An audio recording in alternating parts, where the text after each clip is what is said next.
외전 인터뷰 시간입니다. 오늘은 양향자 국민의힘 공동선대위원장과 함께하겠습니다. 어서 오세요. 네, 안녕하세요. 반갑습니다. 네, 어디서 오셨습니까? 지금 막 양평에서 달려왔습니다.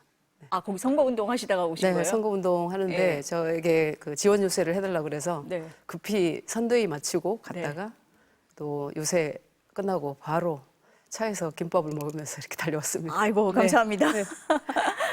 이거부터 여쭤봐야 될 것 같아요. 국민의힘 대선 경선에 참여를 하셨기 때문에 안 네. 여쭤볼 수가 없을 것 같은데 경선 과정에서 논란이 좀 있었잖아요. 후보 네. 교체 시도까지 있었습니다. 어떻게 보셨어요?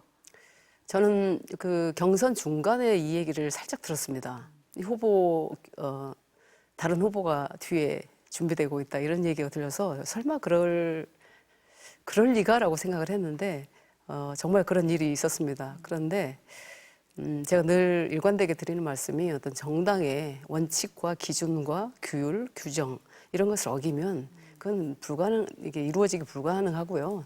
또 정당성을 확보하지 못한 어떤 경선이라든지 이런 부분들은 성공한 예가 없습니다. 그래서 저는 그럴 리가 없다라고 생각했는데 실제로 민심보다 윤심을 더 중요하게 생각했던 분들이 일으킨 소위 말해서 쿠데타라고 얘기를 하시더라고요. 근데 당원들께서 다행히 막아주셔서 그래도 정당이 살아있구나 이렇게 생각을 하고 있습니다. 그런 상황인데도 불구하고 공동선대위원장을 수락하셨네요? 네.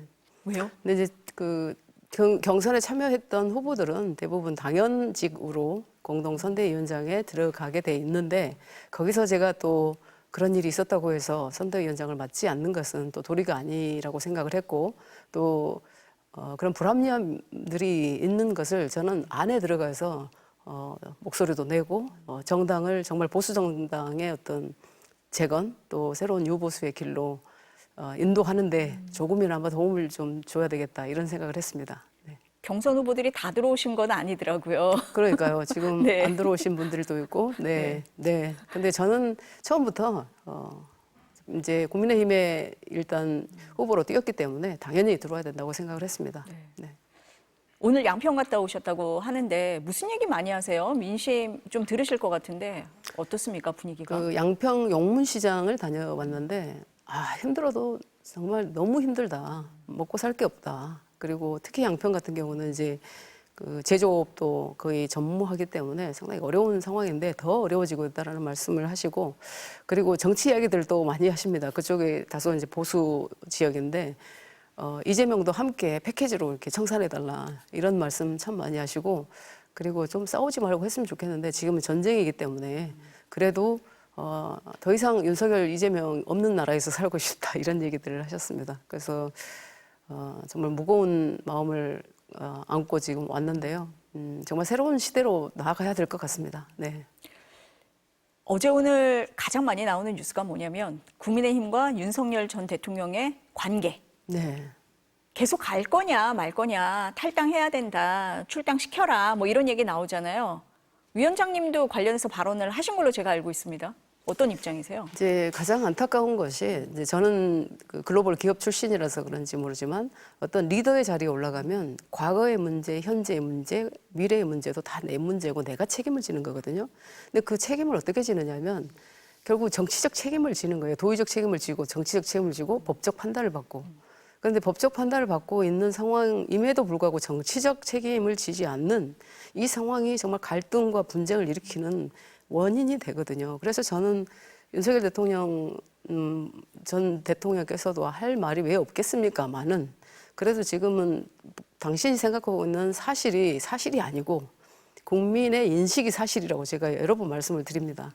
그래서 국민들은 계엄이 너무나 잘못됐고 반성하고 사죄해라라는 게 거의 90%가 넘어가는 어떤 여론을 나타내 주시고 계시고 그러면 책임을 지셔야 되거든요. 그래서 저는 국민의힘도 그렇고 민주당도 그렇고 정치권의 가장 큰 문제는 책임을 안 진다.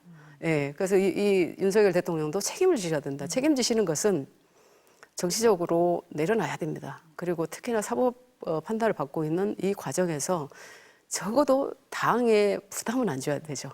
그러면 결단을 하셔야 되는데 그래서 그런 제가 어제 그런 말씀을 좀 드렸는데 그 삼성 임원이 딱 되면 교육받는 게 있습니다. 10계명 중에 하나가 자신의 역량이 다했거나 과오가 있었거나 비리에 연루됐거나 이 개인의 어떤 본능으로 어떤 실수를 했을 때 인정을 안 하거나 이럴 때는 스스로 내려와야 된다.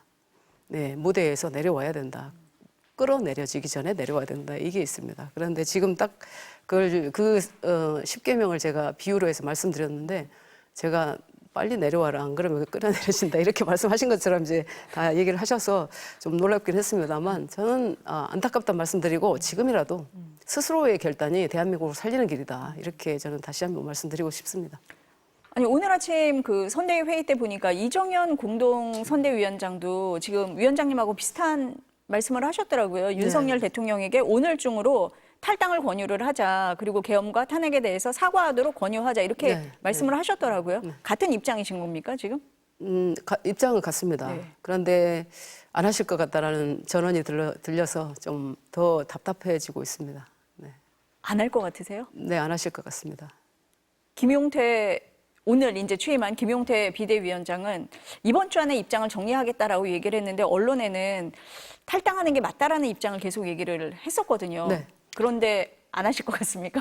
네, 오늘 그래서 우리 그 비대위원장께서 아마 기자회견을 앞두고 있는 것 같은데 오늘 이야기를 할 것 같습니다. 일단 권고를 하고 만약에 권고가 실행되지 않으면 제명으로 가지 않을까 싶습니다. 근데 당에서요. 예. 뭐 저도 그런 경험을 했습니다만 들어온 지 얼마 안 된 당원들도 뭔가 문제가 생기고 귀책 사유가 생기면 당에서 제명을 하거나 출당 조치를 하거든요. 그런데 그게 왜 대통령이라고 해서 이렇게 어려운 일이어야 되고 이렇게 발목을 잡아야 되는지 저는 다시 한번 또 하나를 말씀드리고 싶은데 뒷다리만 잡지 마라. 네, 앞으로 가게 좀 네, 네, 이렇게 물러나 계셔 주시라 이렇게 말씀을 드리고 싶습니다. 근데 지금 선대위에 보니까 뭐 김용태 비대위원장이 전면에 있기는 하지만 구성에 보면은 말씀하셨던 친윤 의원들이나 친윤계 분들이 인사들이 많이 포진해 있거든요. 근데 김용태 위원장이 그렇게 하겠다라고 하면 갈 수 있는 분위기입니까, 위원장님 지금? 네, 국민의힘 의원님들의 말씀 중에 저는 이런 말씀을 듣고 저도 생각이 좀 많아졌는데 우리 가장 불쌍한 사람들은 국민의힘 의원들이다. 계엄을 할 줄 알았냐 누가 이 아닌 밤중에 네 이런 난리도 없지 우리가 어떻게 해야 되냐 이런 말씀들을 하셔서 일견 이해는 됩니다만 그렇더라도 정말 우리가 판단해야 될 것은 자신한테 다소 비판과 어떤 비난과 조롱의 고통이 오더라도 국민을 향한 어떤 메시지 정치인으로서 내야 되는 것은 달라야 된다고 생각하거든요. 그래서 그게 사심이냐 공심이냐인데 다 공심이라고 얘기를 하겠지만 실제로 객관적으로 보는 공심은 있습니다. 그래서 저는 늘 스스로를 돌아보면서 이게 정말 나를 위한 일인가 공공을 위한 일인가 정말 국가를 위한 일인가를 판단하는 그 기준이 저한테 손해 볼 일이 이미 확실할 때 그걸 결정할 수 있더라고요. 네. 지금 저희가 계속 얘기를 하는 게 국민의힘과 윤석열 전 대통령의 관계 얘기잖아요. 네. 이런 상황에서 윤석열 전 대통령의 대리인이라고 불리는 네. 석동현 변호사가 선대위에 합류를 했잖아요. 네. 이 점은 어떻게 보십니까, 위원장님? 윤석열 대통령과 똑같죠. 예, 석동현 변호사께서 생각하시는 자신의 어떤 역할, 그거 원하지 않습니다. 국민들은. 그냥 가만히 있기를 원하죠. 지금 계엄 상황에서 재판을 변호하고 계셨던 분이 한 세트인데 나오셔가지고 아스팔트에서 그 구구분들이 함께했던 그 힘을 모으겠다고 하시는 것은 그럴 필요 전혀 없다라는 말씀을 드립니다. 다시 한번 생각을 해주셨으면 좋겠고 그분을 또 누가 데려오셨는지 저는 알 길이 없습니다. 네. 선대위 얘기 하나 더 하겠습니다. 그 지난 50 시절에 신군부 핵심 인사죠. 정호영 전 국방장관을 상임 고문으로 임명을 했다가 5시간 만에 철회하는 일이 있었어요. 5.18 광주 민주화 운동을 유혈 진압해서 유죄 판결을 받은 분이잖아요. 네, 네. 이 점은 어떻게 봐야 됩니까? 저는 어제 정말 기절해서 사망하는 줄 알았습니다. 그런데 제가 어젯밤에 그 소식을 듣고 기사로도 보고 바로 김용태 비대위원장한테 전화를 걸었습니다. 그래서 전화가 통화가 안 돼서 저는 선대위를 제가 사퇴해야겠다. 이렇게 생각을 하고 페이스북에 일단 올렸습니다. 이거는 미친 짓이다. 이건 이럴 수는 없다라는 말씀을 드렸는데 조금 지나서 기자분한테 연락이 왔습니다. 기자 공보방에 취소했다 이렇게 올렸다는 얘기가 있어서 솔직하게 이제 말씀드리면 그 선대위에 계신 그 위치에 계신 분이 연락을 밤 12시에 가까이 해 오셔서 페북은 좀 내려주시라. 그래서 제가 삭제는 했습니다만 글쎄요, 조금 아까 우리 김문수 후보님께서도 좀 잘못되었다. 이건 뭔가 착오가 있었다. 이런 말씀을 하셨는데 그 또한 책임을 지셔야 됩니다. 지금 석동현, 정호영 그 두 분뿐만 아니라 문제되는 인사들이 꽤 많이 있으세요.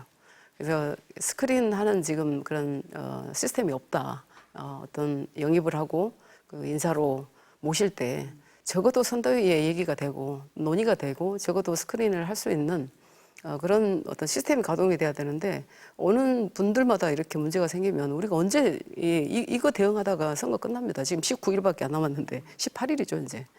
네, 정말 안타깝습니다. 아니, 선대위원장이시잖아요. 네. 그런데 그러면 어떤 인사를 영입한다고 할 때 뭐 선대위에서 논의를 한다든지 어떤 뭐 절차가 있다든지 뭐 그런 게 지금 없는 겁니까? 없었습니다. 지금까지. 안타까운 일입니다만 미리 알았으면 다 걸렀죠. 어떤 서로가 이분에 대한 이슈 또 그동안의 뭐 망언이라든지 그동안에 논란되었던 그런 것들을 그런 일들을 다 스크린을 할 건데 그런 어떤 자리가 없고 논의하는 구조가 없어요. 그래서 지금이라도 그런 제대로 된 어떤 논의 시스템을 좀 만들어야 될 것 같습니다. 어제 보니까 14분 정도인가요? 원로들을 한꺼번에 뭐 고문으로 임명을 한다 뭐 이렇게 나온 것 같은데 그럼 그거 누가 하는 거예요? 잘 모르겠습니다. 지금도 제가 잘 모르겠습니다. 누가 했는지 아무도 안 가르쳐 줍니다. 아침에 선대위 회의에서도 제가 이거 누가 그 모시고 누가 영입을 하고 이 작업을 누가 하고 있습니까? 그리고 누가 이걸 컨펌을 합니까? 라고 여쭤봤는데 아무도 모른다고 합니다. 그래서 지금 좀 안타깝다고 생각하고 있습니다. 이런 일들을 정당에서 가만두면 결국 지속적으로 이런 반복되는 일이 되기 때문에 지금이라도 바로 잡아야 된다고 생각하고 있습니다. 네. 지금 위원장님 말씀하신 대로 좀 시스템이 갖춰질 필요가 있다라고 네. 보시는 것 같습니다. 선거 구도 좀 짚어볼게요. 어제 한국 갤럽 조사 결과를 좀 보겠습니다. 후보가 확정된 이후에 조사가 나왔는데 이재명 후보 51% 과반 넘었습니다. 네. 김문수 후보 31%, 이준석 후보 8%. 초반 판세 어떻게 보세요? 네. 당연히 귀책 사유가 계엄에 의한 탄핵 그런 상황이었기 때문에 국민의힘이 어렵다라는 것은 너무나 자명한 일이고요. 그런데 초반에 이제 후보가 결정이 돼서 이게 처음 나온 여론 조사를 보면 이재명 후보는 아마 그게 고점일 겁니다. 거기서 내려올 일만 있고 아마 이제 김문수 후보는 올라갈 일만 남았다 이렇게 말씀드릴 수 있고 다행히도 윤석열 이재명 패키지 청산에 가장 적절한 인물이 누구냐 그 김문수 후보의 삶의 궤적에서 보이는 그런 청렴함과 역량과 또 그분의 어떤 그 삶의 어떤 그 자세나 태도나 지금의 결과나 이런 부분에서 가장 적절한 분이다라는 판단을 하시게 될 것 같아요.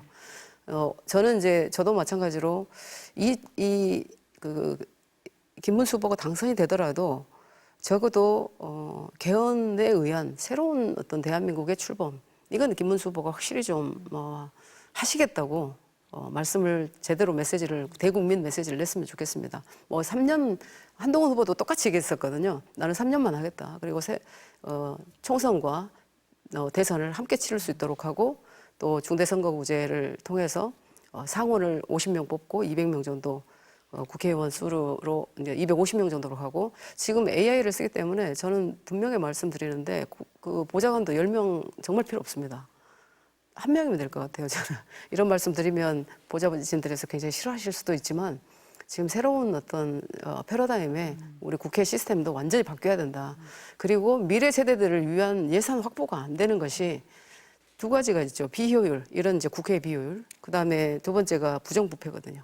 이런 부정부패를 없애려면 사법 리스크가 있는 이재명 후보가 돼서는 지속적으로 갈등의 요소가 되고 분쟁의 요소가 되고 여기서 정치의 갈등에서 유발되는 사회적 비용은 천문학적으로 지금 늘어가기 때문에 청년들은 그 자체로도 거의 미래를 담보할 수가 없기 때문에 이재명 후보님 스스로 좀 뒤로 물러서는 것도 방법입니다.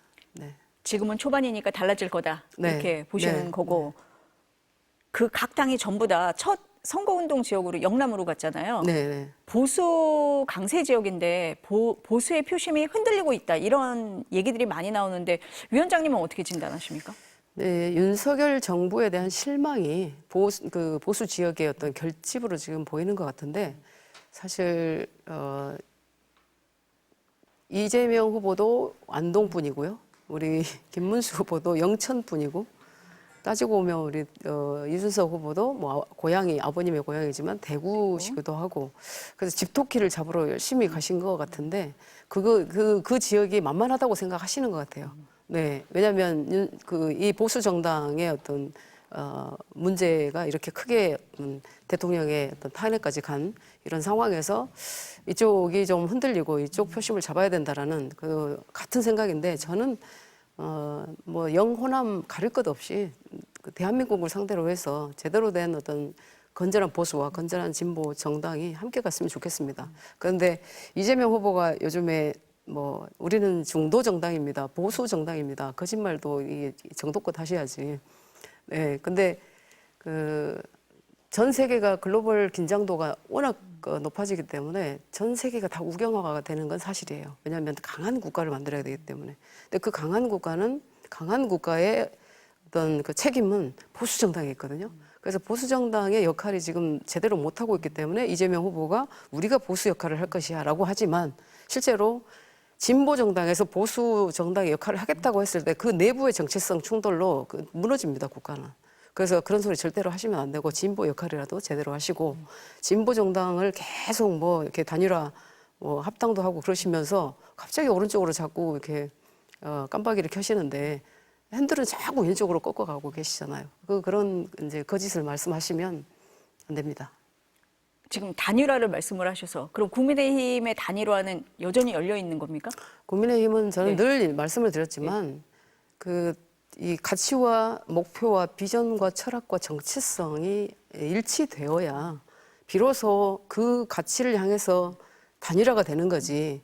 큰 선거를 앞두고 인위적 어떤 세력 규합으로는 국민들에게 조소만 당할 뿐이다. 그래서 저는 이준석 후보를 자꾸 얘기를 하더라고요. 이준석 후보가 정말 대한민국의 미래를 위해서 보수 정당의 어떤 가치와 비전과 목표를 실현하고자 하는 그 충심이 있다면 저는 자연스럽게 함께 할 거라고 생각을 해요. 근데 지금 뭐 그 표를 위해서 뭐 단일화를 하고 빅텐트를 하고 무슨 이준석 오늘도 속보가 나왔던데 그동안 하지 않았던 무슨 뭘 했죠 오늘? 모든 걸 다 이렇게 잘못했다 뭐 이런 그 제스처를 하고 당에서 의결을 하고 그랬던데 저는 조롱의 대상이 된다고 봅니다. 정당의 조롱이 되죠. 그래서 늘 우리 보수 정당의 역할 그리고 우리의 역할 그리고 대한민국을 위해서 보수 정당의 어떤 나아가야 될 방향 이런 것들을 생각을 하고 해야지 저는 뭐 무조건 빅텐트로 성공하지 못합니다. 네. 오히려 반 국민의힘 빅텐트가 만들어지고 있다 이런 얘기도 있어요. 네. 홍준표 전 대구시장 지지자들이 이재명 후보 지지하고 탈당한 김상욱 의원이 이재명 후보 지지하고 한나라당에 있던 의원이 뭐 그 민주당 선대위로 가고 이런 모습은 어떻게 보십니까?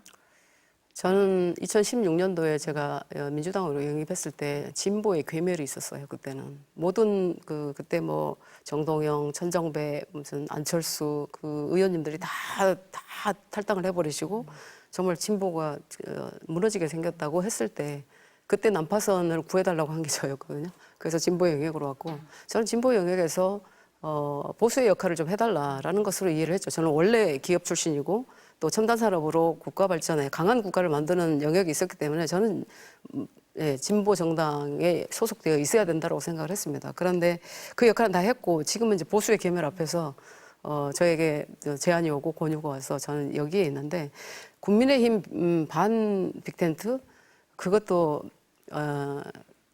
저는 성공하지 못한다고 봅니다. 네. 지금은 상황에 따라서 움직이는 그런 그렇죠. 모습이다. 그래서 이렇게 보시는 거네요. 표를 구걸하는 네. 그런 텐트의 확장 저는 성공하지 못한다고 100% 그렇게 생각을 합니다. 그래서 이준석 후보님 자꾸 그 본인을 단일화한다라고 하겠다라고 하는 게 뭐 극혐이다 이런 말씀도 하실 필요가 없고 그냥 스스로 보수의 정당이 바로 서야 되는지 그것을 판단하시고 스스로의 길이 어떤 길인지를 스스로에게 물어야지 그걸 뭐 단일화에 대해서 스스로 키우고 계시는 것 같은데 언젠가 우리가 그런 가치와 비전과 목표와 철학을 함께하면 그 길에서 만나는 거라고 생각을 합니다. 네. 이준석 후보가 이 얘기 들어야겠는데요. 예, 알고 있습니다. 제가 항상 그 얘기했거든요. 네. 그때 이낙연 후보님 네. 대표님 쪽이랑 이렇게 개혁신당 또 한국의 희망 개혁신당 또 네, 네. 새로운 선택 그렇게 빅텐트 하자고 했을 때 제가 정말 극렬하게 반대를 했었거든요. 그건 인위적 세력 규합은 열흘도 못 간다. 근데 진짜 딱 열흘 만에 깨졌습니다. 아유, 위원장님 말씀 여기까지 들어야 될 것 네, 같습니다. 네. 네, 오늘 말씀 감사합니다. 네, 고맙습니다.